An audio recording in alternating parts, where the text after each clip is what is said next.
Do bëj një parantezë të shpejt që qytetarët e shikojnë mjedisin detar thjesht si një peisazh, si perceptim nëpërmjet shikimit dhe bukurisë që jep. Por problematika e mjedisit detar është shumë e thellë, sepse përdoret termi në ekologji është një ekosistem që nënkupton jo vetëm sasinë e ujrave të perceptuara, por çfarë fshihet brenda, çfarë probleme ka të brendshme. Dhe problemi më kryesor është marrëdhënia që krijojnë të gjitha gjallësat, në veçanti edhe peshqit, me kushtet, me cilësinë e ujrave të mjedisit detar, kur ato krijojnë ndotje dhe pasojat që do të shkaktohen nga cilësia jo e mirë e ujrave detare. Për sa i përket kësaj, faktor i rëndësishëm dhe kryesor është ndikimi i njeriut në veprimtarinë e vetë industriale, jetësore.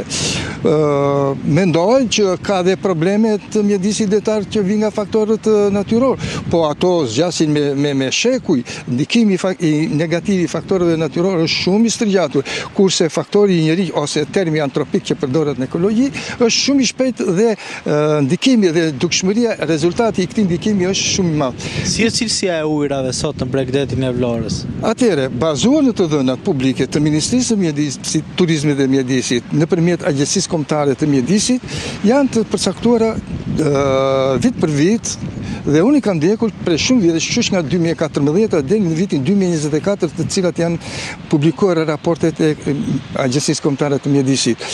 Për 2015, 25 nuk është publikuar. Do të thonë duhet të ishin publikuar brenda këtij 6 muajit parë apo 5 muajit parë, faktikisht nuk është publikuar. Më bëri përshtypje interesimi se çfarë po bën Vlora. Unë kam qenë në një takim dhe me specialistë të Bashkisë Vlorës dhe ka nisur diçka ata lidhur me një lloj studimi strategjik të Bregdetit. Ndërhyrja ime me këta specialistë ishte fakti që ndotjet kryesore të mjedisit detar në Vlorë janë dy: shkarkimet e ujrave dhe mbetjet urbane. Për të dyja këto ka strategji të përkatëse. Tani duhet dhe një strategji e re, të cilat merret përsëri me çfarë masa do të marrë qeveria. Kjo strategji është shumë e vonshme, mbas strategjisë do të dalin planet kombëtare, planet lokale, dhe prash një kohë shumë e sërgjatur, kur shqetësimi është shumë emergjent, turistët i presin të vinë, u bëjmë thirrje dhe publikime për pas bukuritë natyrore, por kur vinë këtu i presin me ndotje të mjedisit detar, po edhe të plazheve si territor toksor. Në bashkëbisedime së bashku ju thoni se keni le të themi databasin e analizave të vitit 2024 të Ministrisë së Turizmit dhe Mjedisit në lidhje me cilësinë e ujrave në disa prej plazheve të Vlorës. Çfarë konstatojmë te këto analizë? Atëherë, Agjencia Kombëtare e Mjedisit bën analizën bakteriologjike të llojeve enterokokët intestinal me dy specie kryesore, Escherichia koka dhe streptokokët fekal. Këto janë dy treguese, janë të publikuara nga raportet e Agjencisë Kombëtare të Mjedisit dhe si përfundim janë plazhet më të rëndësishme të Vlorës, që janë plazhet ranor, që janë plazhet më të frekuentueshme, që kanë veçanti që këto plazhe ranore i ndodhen brenda qytetit. Nuk është se një qytetar do të udhtojë me makinë të vënë në këto plazhe. Pra është një nga rastet që qyteti i Vlorës e ka Bregdetin brenda lagjes, brenda qendrës së banuar.